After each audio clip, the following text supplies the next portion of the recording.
Her words hit like a slap across the face. Maybe a little humiliation will remind you who's really in charge. The conference room went dead silent. Victoria Hale's voice, cold and measured, carried across the table as she handed my job description to a man half my age. I watched my responsibilities, the ones I'd built over 15 years, get transferred like I was nothing. Effective immediately, she continued, not even looking at me, Elliot will step down to support operations. Tyler will be taking over as senior operations manager. My team sat frozen, eyes darting between us. Nobody spoke. Nobody defended me. The air felt thick, suffocating. My face burned with shame, my heart hammered against my ribs. I wanted to stand up, to say something, to defend 15 years of loyalty and results. But the part of me that still valued dignity wouldn't let me make a scene. So I sat there, nodding slowly, my hands gripping the edge of the table until my knuckles went white. And in that moment, watching Victoria's satisfied expression, I made a decision. If she wanted to teach lessons through humiliation, would teach her one she'd never forget. Not with rage. With precision. Before we continue, please subscribe to the channel and write in the comments what time it is where you are now. My name is Elliot Ray. I'm 48 years old, and until that morning, I was the senior operations manager at Linton Tech Manufacturing. I wasn't the loudest person in the room or the most charismatic. But I built our operations systems from the ground up. Every efficiency protocol, every supplier relationship, every process that kept this company running smoothly came from years of my work. I'd started as a floor supervisor 20 years ago and worked my way up through competence, not politics. People respected me because I earned it. I solved problems. I made things work. I never played corporate games because I believed good work spoke for itself. Then Victoria Hale arrived 6 months ago. She came from a consulting firm with a polished resume and a master's degree in business strategy. The executives loved her immediately. She had that confident way of speaking, that executive presence that made everything sound important.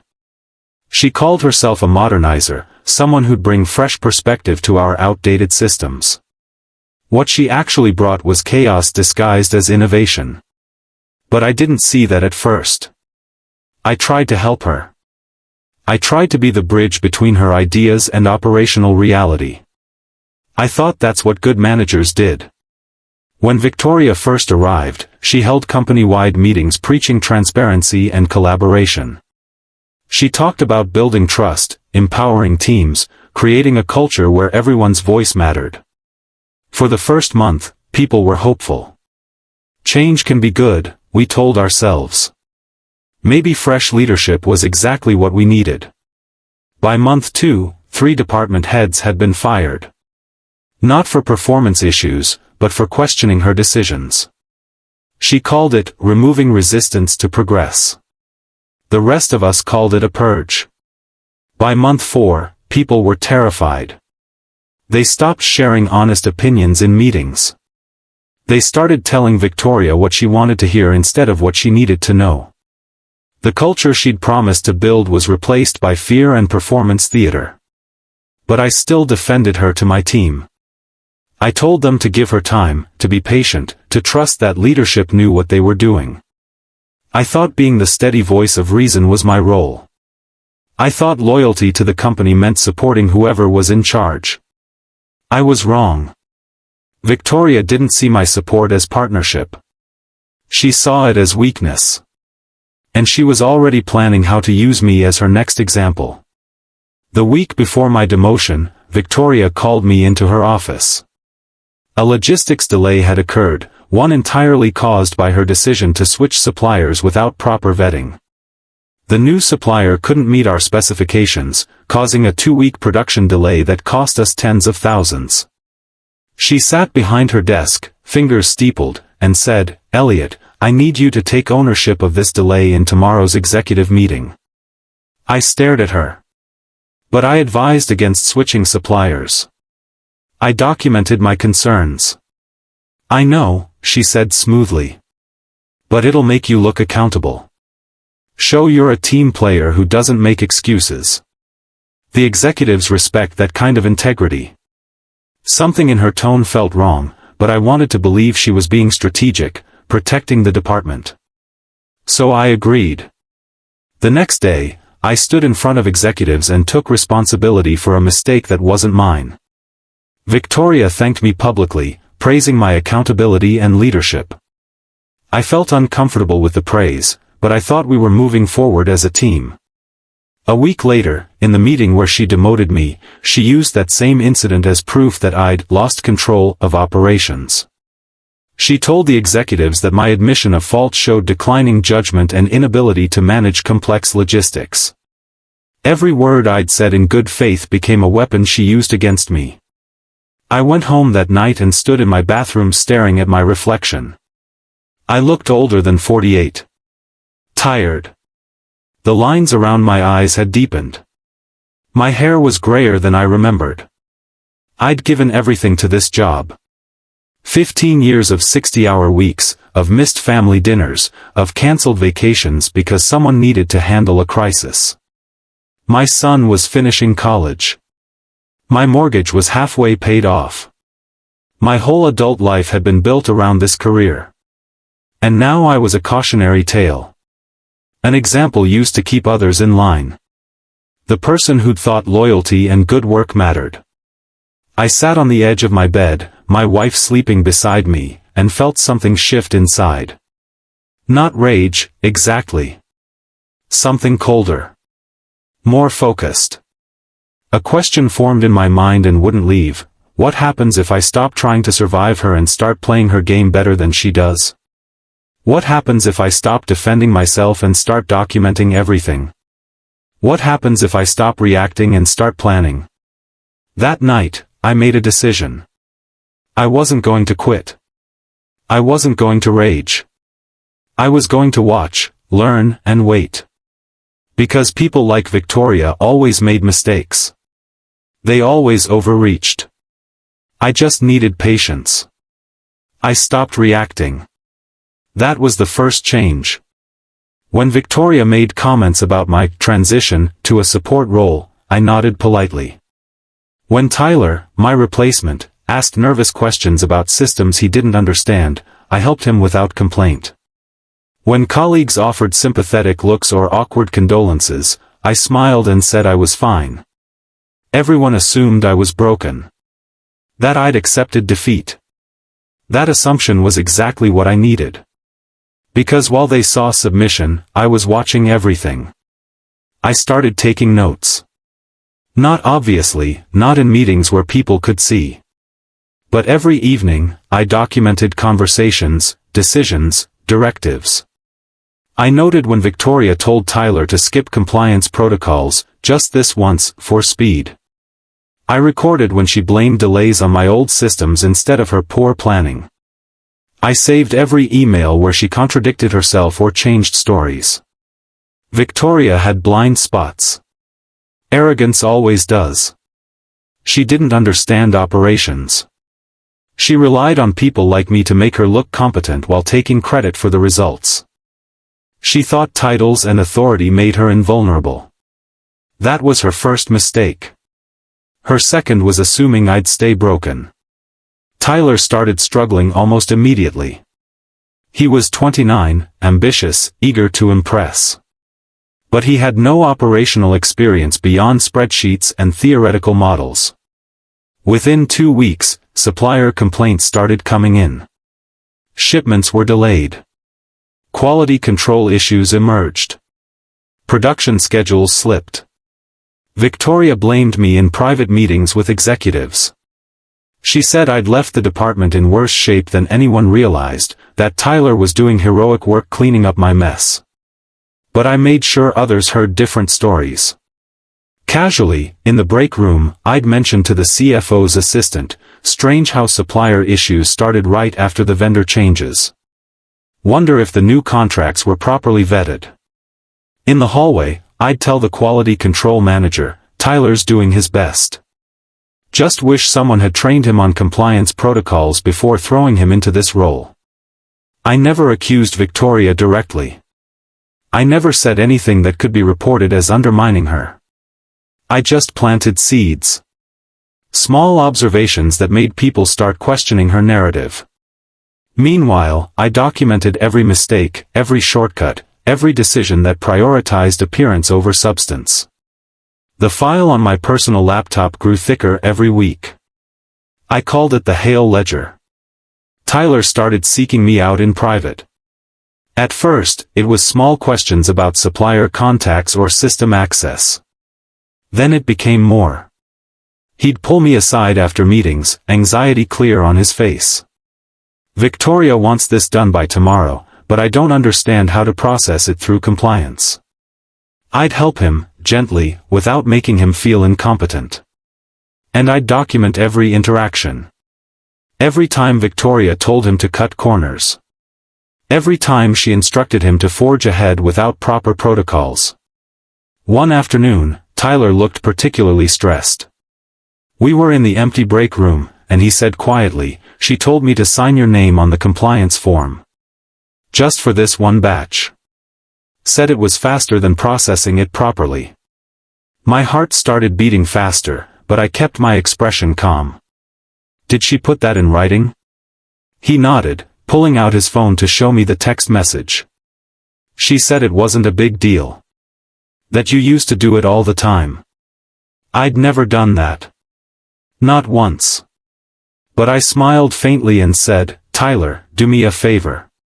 Keep that message somewhere safe. You never know when documentation becomes important."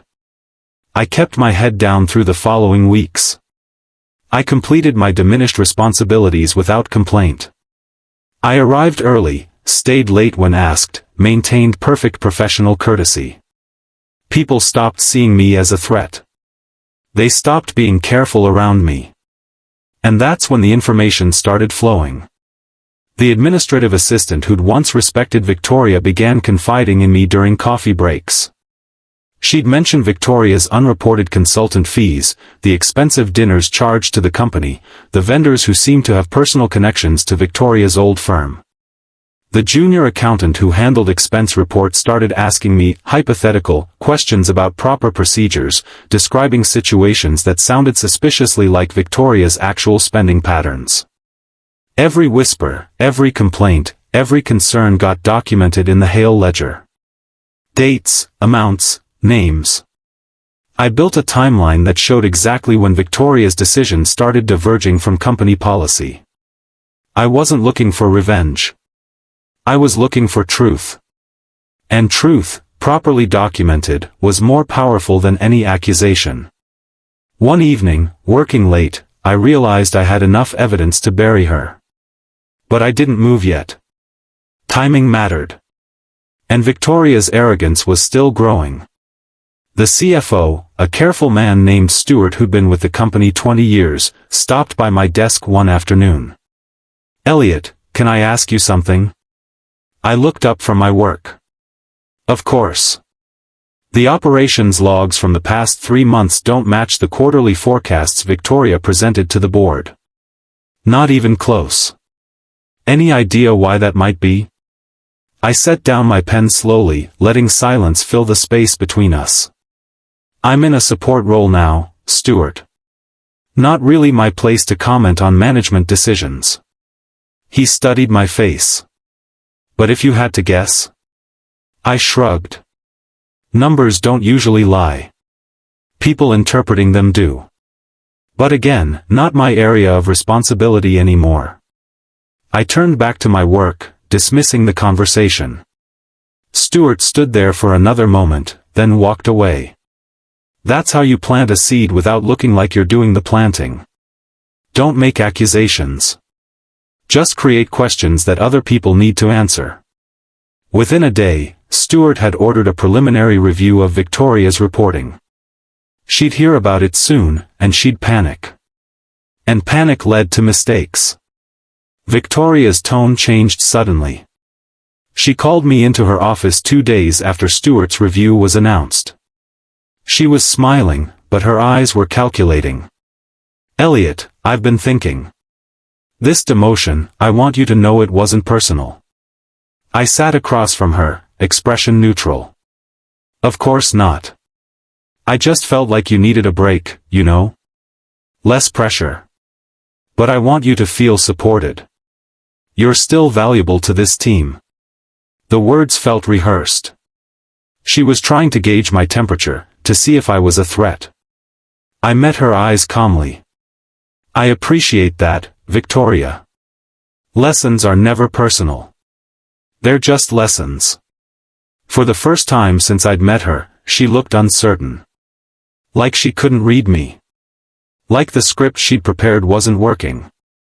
Right, she said slowly. Exactly. I'm glad you understand. I stood up.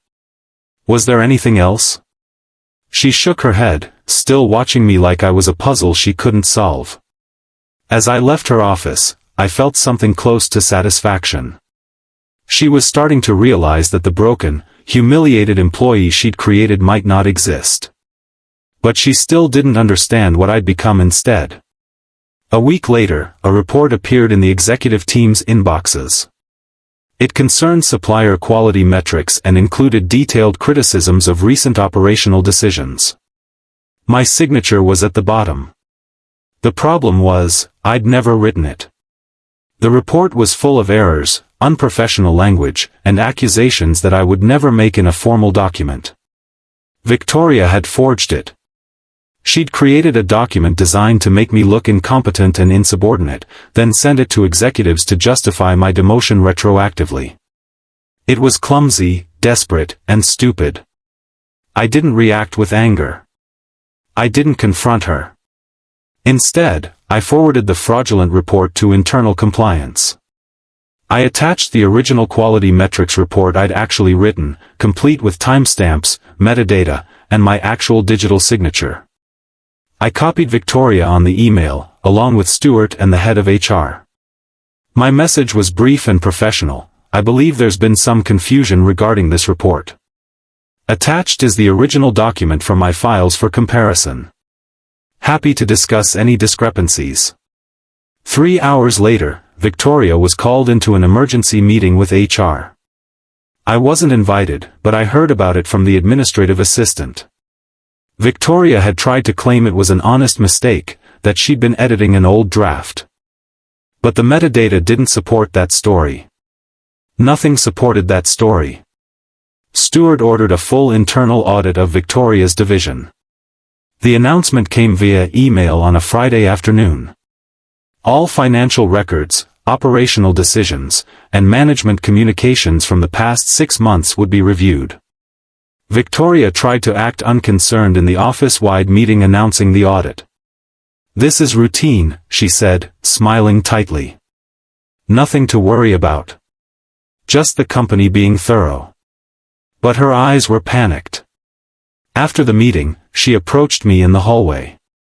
"Elliot, I know we've had our differences, but we're on the same team. If the auditors have questions about how things were done before I arrived, I'd appreciate your help clarifying the timeline." It was a trap. She wanted me to help her rewrite history, to blur the lines between my management and hers. I looked at her calmly. "Victoria, I'd be happy to help. I keep very detailed records of everything. I'm sure my documentation will clarify exactly when each decision was made and by whom." Her face went pale. She just realized that I hadn't been broken. I'd been documenting. "That won't be necessary," she said quickly. "I'll handle it myself." She walked away, her confidence visibly cracking. Pride was her second mistake. If she'd asked for genuine help, if she'd shown humility, the audit might have gone differently. But she refused to admit weakness. And that refusal would destroy her. Victoria's team started fracturing. Tyler grew distant from her, spending more time asking me questions and less time in her office. The administrative assistant stopped volunteering to work late on Victoria's projects. HR started being present at meetings where Victoria gave directives, quietly documenting everything. People who'd once laughed at her jokes stopped showing up to her morning briefings. The shift was subtle but unmistakable. When a leader loses credibility, authority evaporates quickly. I watched this happen without saying a word. I continued doing my diminished job perfectly, helping anyone who asked, maintaining professionalism. But I didn't defend Victoria anymore. I didn't make excuses for her. And when people came to me with concerns, I listened carefully and said, "You should probably document that and share it with the audit team." That phrase became my go-to response. Document it. Share it with audit. I never told anyone what to say or how to say it. I just encouraged transparency. Truth didn't need my help. It just needed witnesses willing to speak. By the end of week 3 of the audit, those witnesses were everywhere. The breaking point came during a company-wide quarterly review call. Stewart was presenting financial results, and something didn't match. "Victoria," Stewart said, his voice carefully neutral, "I'm looking at a vendor contract from August that's missing from our records. Can you explain the approval process for that expenditure?" The video call went silent. Everyone was on camera. Everyone could see Victoria's face freeze. "That was approved under Elliot's previous oversight," she said, recovering quickly. "It was part of the supplier transition he managed before his role changed." Stewart pulled up a document on his screen share. "That's interesting, because I'm looking at Elliot's documentation here. His records show he explicitly recommended against this vendor. And the approval signature appears to be yours, not his." The silence that followed was electric. Victoria's mouth opened and closed. She looked trapped. "There must be some confusion with the paperwork," she finally managed. "I'll review my files and get back to you." "Please do," Stewart said. "By end of day Monday." When the call ended, I closed my laptop and sat in silence. It was starting. The careful structure of lies Victoria had built was beginning to collapse. And she'd done it to herself. An emergency meeting was scheduled for Tuesday morning. All senior leadership, HR, legal counsel, and the audit team. I was surprised when I received an invitation. When I arrived, Victoria was already there, sitting rigidly with a notepad in front of her. Her lawyer sat beside her. This was serious. Stewart opened the meeting. "We've completed the preliminary audit findings. There are significant concerns regarding financial procedures, documentation, and management practices over the past 6 months." He looked at Victoria. "Several decisions attributed to previous management actually occurred under your authority. Would you like to explain the discrepancies?" Victoria launched into a defense about legacy systems, inherited problems, and the challenges of cleaning up Elliot's mess. She spoke for 10 minutes, her voice getting more strained. Then Stewart slid a folder across the table to her. "These are emails, reports, and documentation provided by multiple sources, including screenshots of communications where you instructed staff to backdate approvals and alter reports." He pulled out one specific document. "This one particularly concerns me. You told Tyler to sign Elliot's name on compliance forms. That's not just against policy. It's fraud." Victoria's face went from red to white. Her lawyer leaned over to whisper something. She shook her head. "I was trying to maintain efficiency," she said weakly. Then Stewart showed her own words. Messages she'd sent, caught in company systems she'd forgotten were monitored. "Just make it look right. Elliot will take the fall." The room was silent. Word spread through the company within hours. By end of day Tuesday, everyone knew Victoria was in serious trouble. She started working late every night, sending desperate emails trying to reframe her decisions, rewriting procedures to cover her tracks. But it was too late. The board started copying me on requests for verification, asking me to confirm or deny various claims Victoria had made. Each time, I responded with calm, documented facts. No emotion. No accusations. Just truth. I didn't take satisfaction in her panic. I felt something closer to sadness. This hadn't needed to happen. If she'd led with integrity instead of ego, if she'd built instead of destroyed, none of this would be necessary. But she'd chosen humiliation as a management tool. And now the mechanism she'd built to control others was turning against her. On Friday afternoon, Stuart stopped by my workspace. "The board appreciates your cooperation, Elliot. Your documentation has been invaluable." I nodded. "I've always believed in keeping good records." He studied me for a moment. "You knew this was coming, didn't you? You've been preparing for months." I met his eyes. "I've been doing my job. Documentation is part of that job." He smiled slightly. "Well, keep doing it. We'll need your help for the final report." The final audit report landed the following Monday morning. I wasn't supposed to see it yet, but Stuart sent me a copy privately with a note, "Thought you should know what's coming." I read it in my car during lunch break, my hands steady on the printed pages. The findings were devastating. Misappropriated funds totaling over $40,000, routed through consulting fees to a firm Victoria had ties to. Falsified signatures on compliance documents, creating liability exposure for the company. Unreported conflicts of interest with suppliers.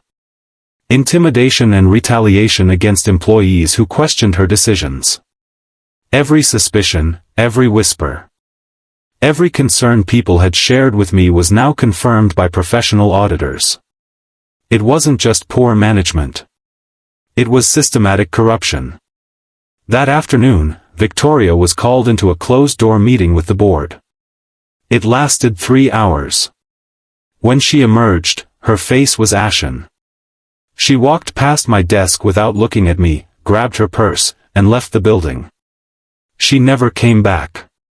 Security cleared her office that evening. The entire executive team watched from their offices as boxes were loaded into a corporate vehicle. Nobody spoke. Nobody needed to. Sometimes justice is quiet. Sometimes it's just the sound of cardboard boxes being sealed. Victoria was officially suspended pending investigation the next morning. The announcement was brief, professional, giving no details. But everyone understood what it meant. Her career at Linton Tech was over. I sat at my desk reading the email and felt nothing. Not triumph, not vindication, not even relief. Just a quiet acknowledgement that the process had completed itself. Her office remained dark for days, her name still on the door. Then one morning, I arrived to find the nameplate gone, replaced with nothing. That absence said everything. Several colleagues stopped by my workspace that week. Some apologized for not defending me during the demotion. Some asked what I'd known and when. I was gracious with all of them. "I just did my job," I said. Documented everything, followed procedures. That's all any of us can do. One younger employee, someone Victoria had terrified into silence, asked me quietly, "How did you stay calm through all of it?" I would have exploded. I thought about that question. Anger burns hot and fast. Documentation burns slow and permanent. I chose the one that lasts. The board called me to a private meeting the following week. All 5 board members were present, along with Stuart and the CEO. They offered me my old position back. Not just offered, they practically begged. "We made a mistake trusting Victoria's assessment of the situation," the CEO said. "We should have verified before making changes. We're prepared to restore your title, increase your salary, and give you full authority to rebuild operations as you see fit." It was everything I should have wanted. Vindication, restoration, recognition. But sitting there listening to them explain how much they valued me, I realized something. I didn't want it anymore. "I appreciate the offer," I said carefully. "But I need to think about it." They looked surprised. "Is there something we can do to make it more appealing?" the CEO asked. It's not about the offer, I said. It's about whether I want to stay in a place that destroyed me to learn a lesson about verification. The words hung in the air. Nobody knew how to respond. I'll give you my decision by Friday, I said, standing up. Thank you for the opportunity. As I walked out, I felt something I hadn't felt in months. Freedom. The freedom to choose what came next, instead of just surviving what already was. I gave my notice 2 days later. Not with anger or resentment, just a professional letter thanking them for the opportunities I'd had and explaining I was pursuing other options.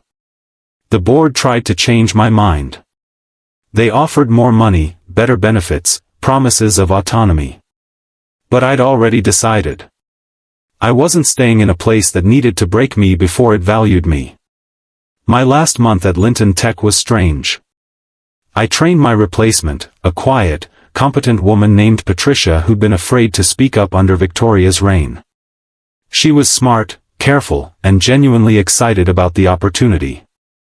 "Why are you leaving?" she asked during one training session.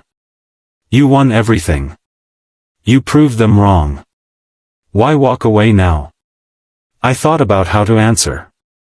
Because winning and healing aren't the same thing. I proved what I needed to prove. Now I need to build something that's actually mine. On my final day, Stuart stopped by with a small group of colleagues. They'd organized a farewell lunch, speeches about my contributions, the standard corporate goodbye ritual. It was kind, and I appreciated it. But the person they were celebrating felt like someone I used to be. Someone who believed loyalty was enough. Someone who thought good work protected you. I wasn't that person anymore. I started my own consulting firm the following month. I used the operational efficiency model Victoria had once mocked as outdated, the same systems I'd built at Linton Tech. I rented a small office, hired 2 assistants, and began reaching out to companies that needed process improvement help. Within 3 months, 3 of Linton Tech's former clients hired me directly. They'd worked with me for years and trusted my expertise over the company's new structure. My rates were higher than what they'd paid Linton, but they paid them without hesitation. "We want someone who actually knows what they're doing," one CEO told me. "Not someone who's good at presentations but can't deliver results." Word spread quickly in the industry. The consultant who'd been publicly humiliated and then quietly vindicated. People were curious, and curiosity led to contracts. By month 6, I was busier than I'd been at Linton, working with better clients on more interesting problems. And every decision was mine. Every success belonged to me. I wasn't building someone else's empire. I was building my own. My name wasn't on a door at some corporation. But it was on every invoice that mattered, every contract that made a difference. I'd traded a title for ownership. And ownership felt better. One morning, 9 months after leaving Linton Tech, I received an unexpected email. It was from a recruiter representing a mid-sized manufacturing firm. They were looking for a VP of operations and had heard strong recommendations about my work. The position sounded interesting, well-funded, offering significant autonomy. Then I saw the list of candidates they were also considering. Victoria Hale's name sat in the middle of the list. I stared at that name for a long time, a ghost from another life appearing in my inbox. The recruiter was asking if I'd be interested in the role or if I knew any of the other candidates and could provide insight. I had insight. I had documentation. I had the entire story of what Victoria had done and how she'd been removed. One email could end her chances. One honest reference could make sure she never worked in this industry again. I sat with my finger hovering over the reply button, thinking about what I wanted. What kind of person I wanted to be. Then I closed the email without responding. Not because I forgave her. Not because I'd forgotten. But because I didn't need to destroy her to move forward. Her reputation would handle itself. Truth had a way of traveling in professional circles. A month later, I heard through the industry grapevine that Victoria had been passed over for that position. And for 3 others she'd applied to. Word had gotten around about what happened at Linton Tech. Not from me, just from the natural flow of professional references and background checks. Her career wasn't destroyed in one dramatic moment. It was slowly dismantled by the accumulation of truth. People talked. Companies verified. Patterns emerged. She'd found work eventually, I heard. Something smaller, less prestigious, far from the executive track she'd been on. Her fall wasn't explosive. It was quiet. Slow, and utterly deserved. That's the thing about arrogance and betrayal. They don't create sudden catastrophic endings. They decay slowly, eroding trust and opportunity until nothing substantial remains. I didn't celebrate her struggles. I didn't even think about them much. I was too busy building something that mattered, working with people who valued integrity over ego. But sometimes, late at night in my office, I'd remember that conference room. Her voice saying, "Maybe a little humiliation will remind you who's really in charge." And I'd smile slightly, not from cruelty, but from understanding. She was right. The humiliation had reminded me. Just not the lesson she'd intended. Now, when people ask me about what happened at Linton Tech, I tell them this story. Not for revenge or validation, but because there's a lesson in it that matters. It's not about getting even. It's about getting free. Victoria thought humiliation was power. She thought breaking someone publicly would cement her authority and teach others to submit. But real power is quieter than that. Real power is documentation. It's truth that doesn't need to shout because it speaks clearly enough in silence. Real power is building something yours instead of fighting for scraps of someone else's empire. I learned that the hard way, sitting in that conference room, feeling my face burn with shame while my career was stripped away. But I also learned that shame doesn't have to be permanent. That humiliation can be a beginning instead of an ending. That patience and precision beat rage and impulse every time. My consulting firm is thriving now. My name carries weight in circles that matter. My work makes a difference. And every time I close a deal or solve a complex problem, I think about that moment Victoria tried to teach me a lesson. She wanted me to learn who was in charge. Instead, I learned who I was. Someone who doesn't stay broken. Someone who documents, plans, and builds instead of destroying. Someone who understands that the best revenge isn't crushing your enemies. It's building a life so fulfilling they become irrelevant. Victoria tried to teach me humiliation. I taught her something better. That truth, given time, always wins.